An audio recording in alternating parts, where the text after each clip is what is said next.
Hello and welcome to Car Talk on National Public Radio with us, Click and Clack, the Tappert Brothers.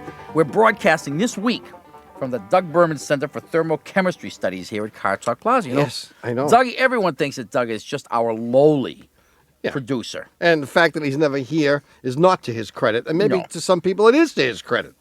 But he's been taking a correspondence course. He's becoming a correspondent. Yes, I know. A war correspondent. He's taking a correspondence course to earn his PhD in chemistry. That's right, through the mail. From Far Western University. Yeah, I mean, what's interesting to me is all the labs that he does in the mail. How do you do that? Mail-in labs. How do you do the mail-in lab? Well, we give him a job. His project. And by the way, if he's going to a correspondence school, how come he keeps telling us he's got a roommate? Share the same envelope? What? I guess so. But his project for the next 6 months is figuring out how to keep our coffee hot during the hour that we're on the air. That's right. He's giving us this little. It's hard to drink out of these concrete.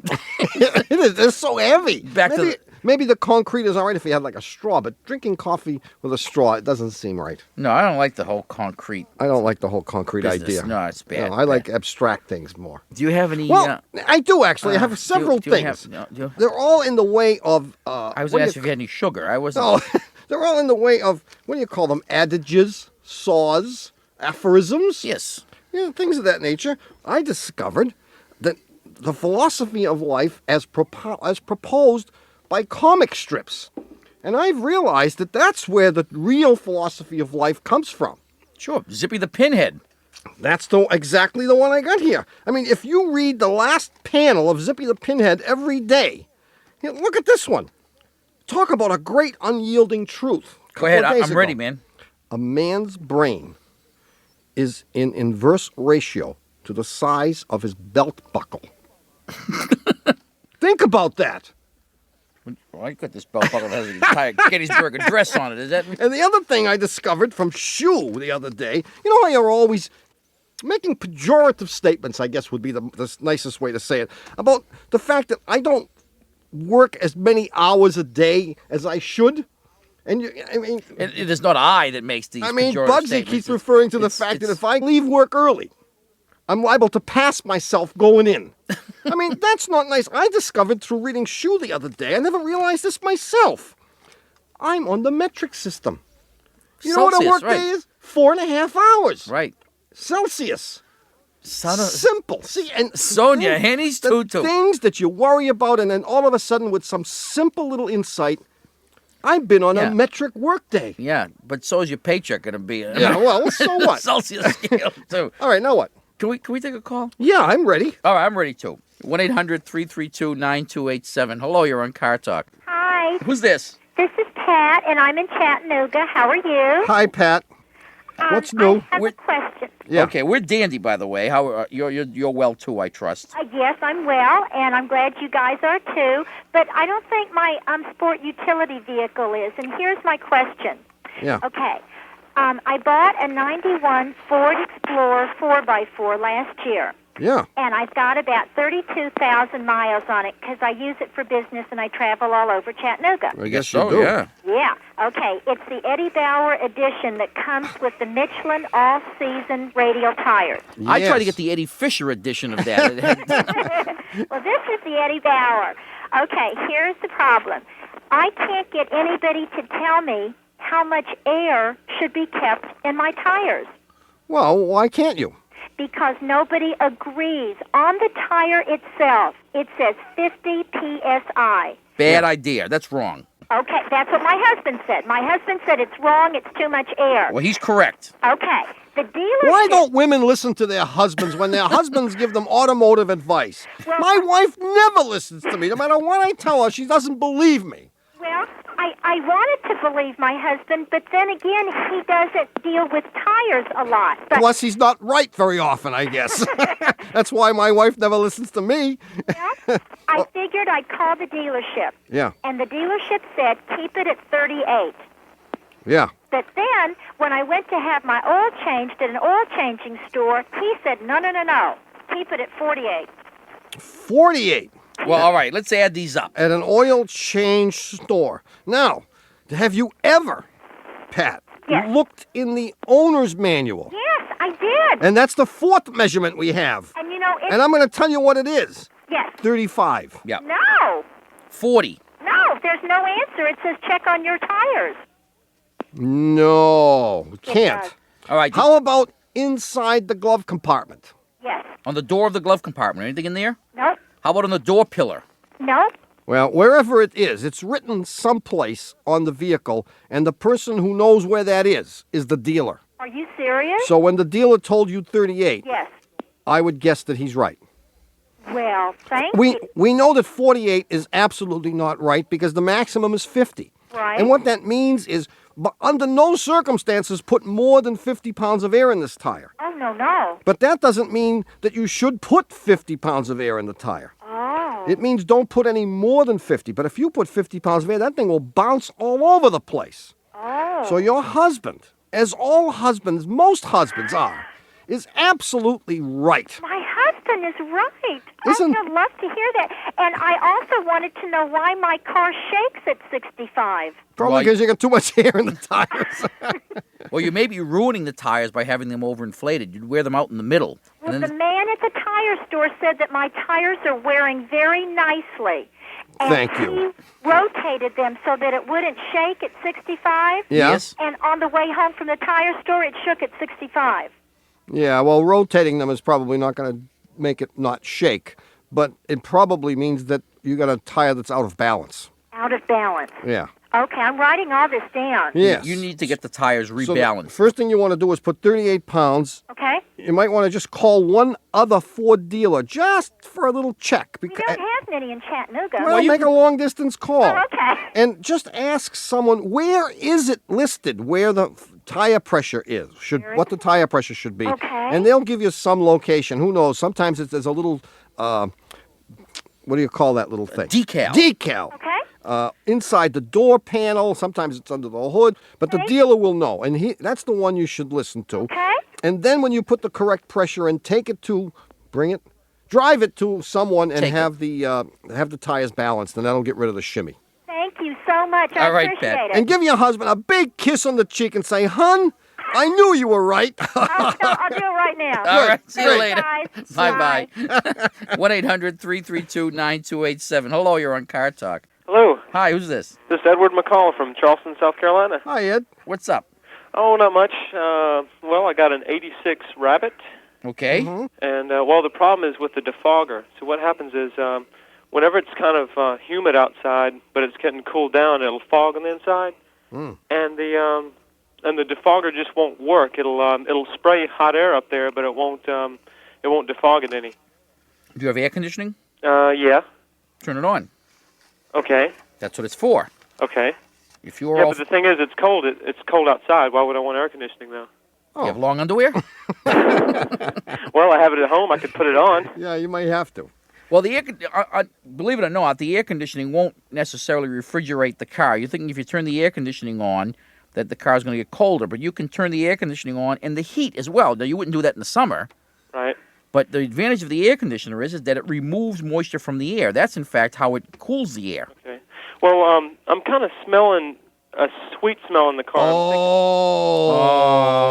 thinking withholding information, or Withholding information, There's a 15-yard penalty. 15 yards now. 15 for withholding. Yeah, stand 15 bad. yards from the phone and we'll give you the answer. Oh, Edward. That's too bad because that's going to cost you more. Oh, what's happening is, you're not going to like this. You're not going to like this.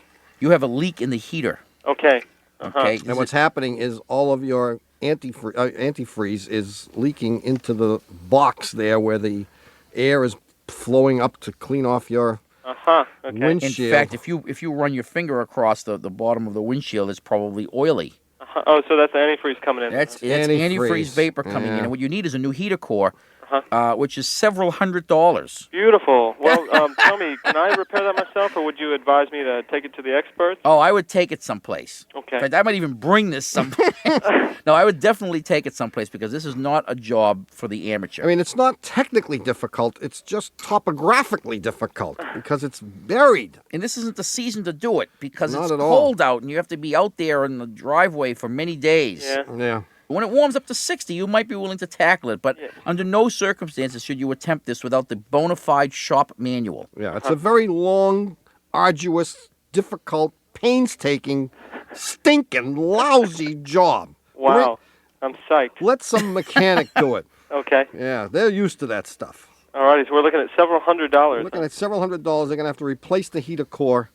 And by the way, while you're waiting to get this done, make sure that you check to make sure that you still have enough antifreeze in the radiator. Okay. Yeah, don't run out of antifreeze Because you'll need a head gasket too. Right, you're losing antifreeze every day. Uh-huh. And if you let the thing run out, the car's going to overheat, and then goodbye. Could warp the head. Oh, horrible. You think $200 is bad. Yeah, fix it.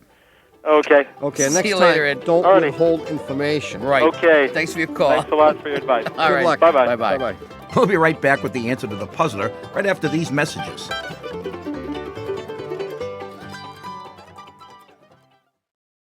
This message comes from NPR sponsor eBay Motors. It doesn't matter if your car is brand new or a vintage rumbler, there's always room to make improvements to take it to the next level and make it feel a little more like you. But how do you know where to go to find the right parts to do that? Well, eBay Motors has all the right parts at the right prices. Well, what does that mean? Well, it means they have 122 million parts all at your disposal. So whatever you want to do to your car, you'll be able to find exactly what you need at ebaymotors.com. Let's ride. Hey, you know what it is time for? Coffee break? Almost. Any break. Any break in a storm. Yeah, I have two questions for you, actually. You Yeah. can give me the same answer to both. Okay. Okay? You ready? Yeah. Number one. Mm-hmm. Has Bob Stemple invited you to be his number 2 man at Jam yet? The answer to that is no. Okay. Yeah. The question number 2. Ready? Mm-hmm. Do you remember last week's puzzler? No. Okay. Oh, okay. But speaking of Bob Stemple, your pal BS, as we call him, you noticed that a week or so ago he came out with his grand strategy for the 90s, which was to lay off everybody, close down all the plants. Well, not all of them. A few. And despite the fact that I offered him the strategy which was going to help save him, what did I tell him last week? I said, Bob, why is there an Oldsmobile? Wouldn't you really rather have a Buick? And I gave him good and sufficient reason for getting rid of that entire division. It has no purpose in life, no redeeming social, technical, or emotional value. And what does he say specifically? Throwing it right in my face, he said, we have no intention of shutting down any of the divisions. Now, Tom. Bob. I think you didn't hear the Tom, I didn't see the Tom. Tom, we have no intention. Bob, you're making a mistake. Well, with that in Trust mind, me on this. We'll launch right into the puzzler. What puzzler? What is the puzzler? Puzzler from last week. It was the I fellow that had remember. the- The guy was flying from Cleveland. No. No. You ready? Yeah. The guy had all these medicine bottles and he was... No. No. An 83 Nissan Walnuts, was it? Sentra. 83 Nissan Sentra. Preparation H. An 83 Nissan Sentra. And he has a valve noise. Oh! What a great puzzler that was. Being a do-it-yourselfer of sorts, he tries to fix it. Yeah. And he tries to fix it by adjusting the valve. So he gets Well, his what fluid else would you gauge do? out. I mean, what else would you do? Of Bananas. course. Right. Anyway, he adjusts the valves to the specifications in the book, and he can't get rid of the noise. The noise is still there. He goes to the mechanic, Vinny. He says, Vinny. Wait. What's- Was it Vinny last week when you discussed this? No, but I I don't think it was just you. discovered it was Vinny. Right. He goes to Vinny, and Vinny says, the valve's adjusted. He says, I tried that. And he says, you amateurs don't know how to adjust valves. And So he's right about So that. Vinny adjusts the valves, and the noise prevails. Yeah. Okay? And Vinny doesn't. So Vinny says, well, you must need a camshaft. And the guy says, well, if I need a camshaft, I'm going to just let it go. I mean, what's the worst that can happen? It chews up the camshaft, I drive the car, it disintegrates, and when it gets really bad, I'll fix it. Yeah. So he drives the car with the noise.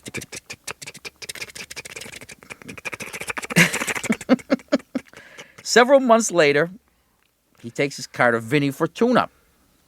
Vinny's forgotten, of course, about the camshaft Of course, thing. Vinny forgets everything by Right. the day. He tunes the car up, and the guy picks it up. Vinny has what's called volatile memory. Yes. Just like me. While he's driving home, he realizes the noise is gone. And he says, hey, Vinny, what did you do? He calls him up. He can't believe he fixed it. Congratulations, he says. And Vinny says, huh? He says, I just tuned it up. He said, I don't know nothing. How did the tune-up solve this tick, tick, tick, tick, tick sound? I know. Vinny switched engines with somebody else. No, what the noise was coming from was a loose spark plug. Yeah. was just letting enough exhaust out so that it sounded like a ticking noise, sounded like a misadjusted valve. Yes, because the spitting can sometimes sound like ticking. And And when- see if you can tell the difference between these two sounds. Tick, tick, tick, tick, tick, tick, tick. Got that? That's sound A. Yeah. Here's sound 2.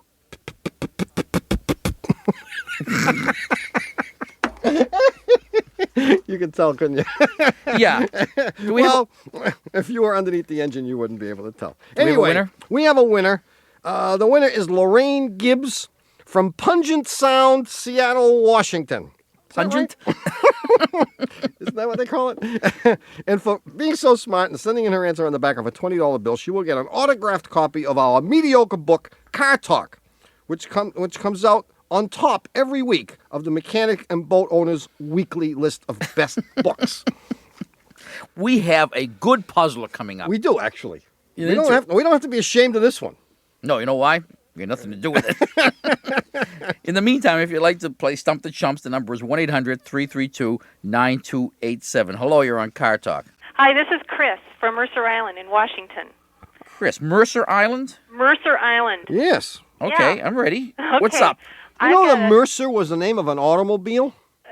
a Mercer? A Mercer. Well, it's the name of a guy here. Yeah, it's probably the same guy. It might be. Might be. Did he make the car in about 1860? I don't think it was quite that early. No, that was Bobby Mercer, played for the Yankees, I think. Maybe it was his dad. It was the 1900s sometime.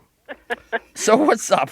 I've got a Subaru. It's a 1987 Subaru station wagon. It's got four-wheel drive. And recently it has started to, when I go around a corner and I'm braking, I can hear it's a thunking sound. It's like it goes thunk, thunk, thunk, thunk, thunk. And it'll go faster the faster that I go around the corner. But only if your foot is on the brake. Oh, Oh. not necessarily only when my foot is on the brake, but that's when I really notice it. Now, my husband says, and we have kind of an argument going on this, that he can hear it, or he thinks he can hear it on the freeway. Uh-huh. And, Going and he straight thinks ahead. It's just going so fast that I don't notice it. But Yeah. I say it's really only at slow speeds when I'm going around a curve, especially when I have my brakes on. So at low speeds around curves. Well, I don't take curves really fast, so I suppose Right. that's when I notice it. Yeah. Okay. Okay. There are 3 possible things, and I only know 2 of them. Because my volatile memory, I had 3 of them in my mind as you were And speaking. they escape. And one of them, They escape like ether. in the time it took me to say there are 3 of them, I forgot one of them. In fact, I forgot 2 of them. Hurry up! Give us the last one quickly. I mean, one possibility is a brake problem, except it's unlikely that would happen only when you turn corners, but not impossible. Okay. Another possibility, I remember all 3 of them. Oh, good. Another possibility. This will give me ample time to Are you think working of the on right. this? Oh, Okay, you- feverishly. I'm broken into. I'm going to spit my gum out for this one. I've broken into a sweat here. It's hard to think and chew gum. The second possibility is a bad universal joint, or CV joint as we call it in the front-wheel drive car. And the third possibility, which might fit with your husband's sense of what's happening, and I think I like this one the best, Okay. is a bad tire. A bad tire, but why would I can Yeah, don't actually don't feel go asking me vibration. embarrassing questions, Chris. Like, why would it do this only when I take left turns? I don't know the answer to that. Okay. I'm hoping my brother is going to bail me out on this. I mean, he may just Which be. one of those 3 are the most expensive? Oh, the CV joint is the most expensive. Okay, well, we know it's not that. We know it's not that. The brake caliper is the second most expensive, and I think I like the brake caliper idea as I think about it more than any of the others. And that's the second most expensive. And the least expensive is the tire. But it's really unlikely. If it were the tire, you would notice it even at low speeds going straight ahead, not turning. Well, I'm going to give you the least expensive. Oh, good. Is it one of these 3? It is Number 4? Is it a combination of these? No, it's not a combination. It's a subset. Subset. Let me.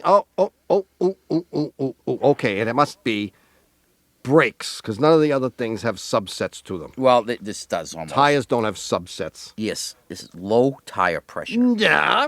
Chris, What? don't listen to him. You have an underinflated tire. No, I just inflated them all. Good. I knew that. I was just testing you. Can I do that? I know it was low for a while, but it's not low now. All right, then I'll have to revert to my fallback position. Yeah, what is that? My fallback position is that you have a bad wheel bearing, Oh, jeez. a front wheel bearing. Would that make a clunk, clunk, clunk like No, that? it wouldn't. He's wacko. He's having a little lapse of No, memory here. it could make a clunk, clunk, clunk, but it's more likely to be a CV joint, even though you said it couldn't be. Yeah, Because it was the cost- most expensive of the possible Yeah, solutions. right. So I'm trying to give you a reasonably inexpensive solution. Whether it's right or not. Yes, Yeah. I would say do it anyway. Is a CV joint, if my husband replaces it, will he mess it up? No. Oh, good. How many miles are on this beast? 60,000. That was the other thing I wanted to ask you is what does EGR mean? Nah, ignore that. Put black tape over it. Oh, good. The EGR means exhaust gas recirculation, and it's a little light that comes on in your car when you reach the 60,000 mile plateau. And it did, and but it means they you didn't should tell go me. out and have a party Oh, to celebrate. No, it means you should have your emission system checked. oh. Yeah, So and when they you can, and after you do that, you can have the light turned off. they have to turn the light off. Though, Well, right? because you don't know the secret location of the switch. Yeah. But if you send $20 to the above address, we will send you a secret decoder ring. Right. It's made of black tape, right? Made of black tape, exactly. Chris, if you drive it into your mechanic and have him put it up on the lift and run it, Take it in. he will be able to figure this out in a moment Okay. because it will be obvious where the noise is coming from. Okay. In fact, your mechanic needs to take it for a road test. If I drove this car for 3 minutes, I could figure it out. Drive to Boston. You'll be here in a week. Yeah. I was going to say, I had a Texaco guy take it for a road test, and he thought it was just fine. Well, we all know that you can trust your car to the man who wears the star. But I don't think in this case he knew what he was talking about. Take it to the Subaru dealer. Okay. Good luck, Bye-bye. Chris. Bye-bye. More calls and a new puzzler coming up right after these messages.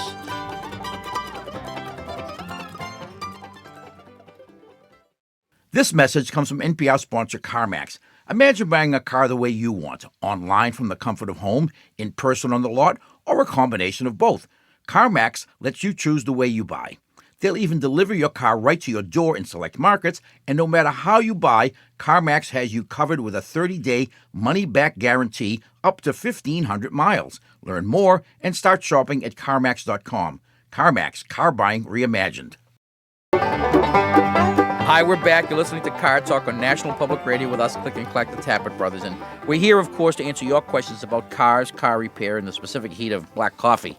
Yeah. Remember the old puzzler about Yes. if you had a cup of black coffee and a cup of Yes. white coffee? Well, coffee to which you added cream. We call it white coffee in Spain. Oh, okay. How do you say that? Cafe Bianca. Café con leche, muchacho. Blanco. Blanco, man. Blanco, yeah. Yeah.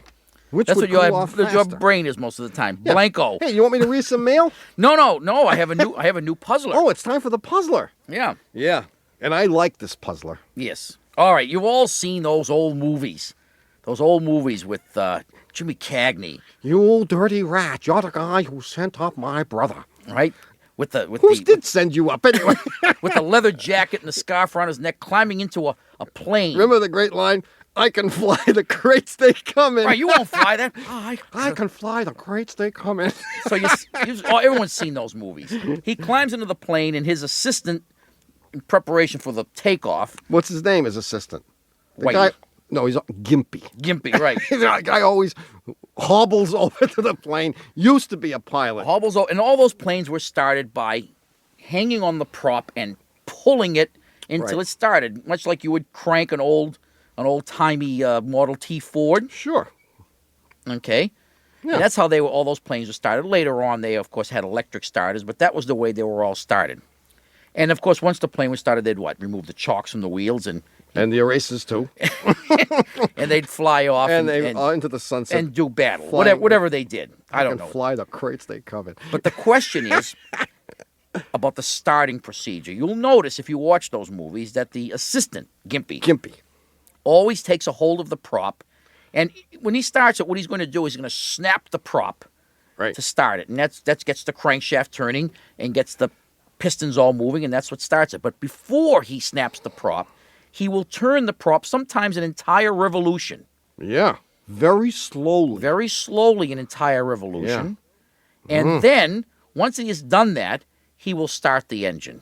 Yeah. The question is, why? Why what? Why does he do Why that? does he turn the prop one whole revolution? Well, not even a whole rev, but he turns it some amount very slowly. Very slowly. Why the slow movement of the prop prior to starting? That's the question. Part A. Part 2. Who played the part of Gimpy? If you think you know the answer, Yeah. we're dying to know the answer. If you think you know the I've answer, often wondered about this myself, you know? send it to Puzzler Tower, Yeah. Car Talk Plaza, 630 Commonwealth Avenue, Boston, Our fair city. Massachusetts, 02215. And by the way, anyone who subscribes to Old Cars Weekly is not allowed to enter this puzzle contest. 1-800-332-9287. That's the number to call if you want to talk to us. Hello, you're on Car Talk. Hi, this is Elaine from Fort Devens. Fort Elaine, Devens, Massachusetts? Yes, sir. No kidding. No kidding. I thought they closed Fort Devens. Would they lock you in? They closed I hope I'm not the only one here. Actually, it's not closed yet, right? Not closed yet. Hopefully it'll be open for a couple more years. Are you... But I'm going to be driving around in my car in the snow, and I need your help. Wait, Elaine, are you a member of the armed forces of this country? I am a dependent wife. A dependent wife of one of the armed forces of this great country of My ours. nation, yes, sir. Yeah. Good. How's that? That is so good. You have to help me convince this member of the armed forces to get me a four-wheel drive vehicle. Oh, Yeah. I see. All Sure, right? why? What are you driving now? What? What are you driving now? Okay, see, we've been living in Hawaii and in Virginia for the last 9 years. And we've been driving around in a van. Actually, we've had another car, but for the last 6 years, we've had a Volkswagen camper, which I still have. And I'm driving around, and it's got rear-wheel drive. And when I get out on these roads here, going through Harvard and Bolton, I'm slipping inside and all over the place. Right. Telling him I need something. Well, you've lost your sea legs, you see. What? You've lost what naval people call their sea legs. Well, other people tell me I need four-wheel drive. No, you just need to get reacclimated. Wait, how do you know she was ever acclimated? Where are you originally from? Are you from Boston area, Elaine? Originally from Worcester and Boston. Yeah, of course you're from Boston. I couldn't tell from the accent that she has. So you've been away for I so... lost my accent. I've been No. gone 20 years. You haven't lost any accent, Elaine. You sound as bad as I do. Hey, that's why we listen to the program. We felt good about hearing you in Virginia. We said, Soul Anyways, Brothers. What Hey, am wait. I going to do? First of all, I mean, how was Hawaii? It was hot. Yeah, but, Yeah, all the time. I mean, Listen, no, come on. I really need some help here. yeah. What do you do? Your husband is being silly. I mean, what's his problem? His problem, he thinks, Can we talk to him? huh? Can we talk to your husband? He's on guard duty. My husband? Yeah, where is he? Is he there? Put him on. No, you don't want to talk to I my do. Wait. Before we talk to him, what's his rank? He's a colonel. Oh, He's a gee. colonel. Oh, we don't Okay. want to forget it. We don't You don't want wanna to talk to him. talk about Remember that Buddy Hackett story? What? No. Listen, this is my problem. Yeah. Everybody you talk to, they say, well, you get you should get studs. That will help. Right now we have on Michelin, all weather. What's wrong with your husband? Yeah, those are great. Well, he thinks they are, but I go slipping and sliding all over the place. Yeah, no. I mean, this VW van is not the greatest vehicle in the snow. It's not as bad as some because it is rear-wheel drive, but it also has the engine back there, so the it's. engine is back there. And he thinks that that's good, but that's probably not good enough, especially for someone who's been living in Honolulu. Well, let me I got to tell you a little story. Yeah. Okay. An allegory? Yes, an Yes. allegorical tale. Yes, tell us. Just the other day, Oh, great white father. wise. The other day, I was test driving a customer's car, an older car. Yeah. 63 Dodge Dart? No, it was like an 85 or 86. I don't remember what it was. Yeah, okay. But I was driving this on one of the large thoroughfares here, and I went to change from the left lane to the right lane, and I went to look in the right side mirror. Mm-hmm. And there was no right side mirror. I said, must have fallen off. Some ruffians must have stolen it. Yeah. And upon getting out of the car, I realized that this car had never had one. Yes. And I would never imagine driving a car now without a right-hand mirror. However, when I first learned how to drive, I didn't even have a left-hand mirror. You had a rear-view mirror. That was good enough. You don't like it? Tough. You're really We're turning into sissies. Drive the damn van and shut up. Well, but these roads are horrid. They're all little No, windy country I will roads. I will go back to my original thought that you have lost your sea legs. You have forgotten how to drive on snow. well, that's all. That may all be Well, true. Okay, all right. If I have to stick with this car, Yeah. then what kind of tires should I have? Are there better tires that will help me out? You want Like- the tires with those big studs. Can we talk to your husband? Is the colonel there? Does They he, really want to talk is to he you? in the fried chicken business?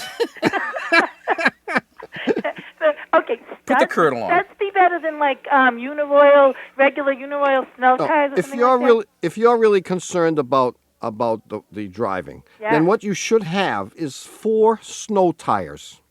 that. What's snow tires? Not all weather tires or all season tires as they're called, but 4 snow tires. And I'll bet you 4 snow tires on this van, and it won't be bad. Really? Even And in the summer? colonel might be willing to invest in 4 snow tires just as an experiment to see how bad it is, and he may please you. Wait, okay. So if I'm going to buy snow tires, I should put them on the front wheels too? Yeah, yes, oh yeah. all 4 wheels. Huh? And then everyone will think you have 4-wheel drive, see? And you may even think it too. All right, it might work. Seriously, it will really help if I buy Yes. four snow tires. Definitely. And I'll bet you when you have 4 snow tires on this thing, it won't be really too bad. Okay. So give it a try, but if it doesn't work and you still feel uncomfortable, tell him not to be such a cheapskate. I mean, he is a colonel. Tell him to sell a few more buckets of chicken and he'll buy you the damn car.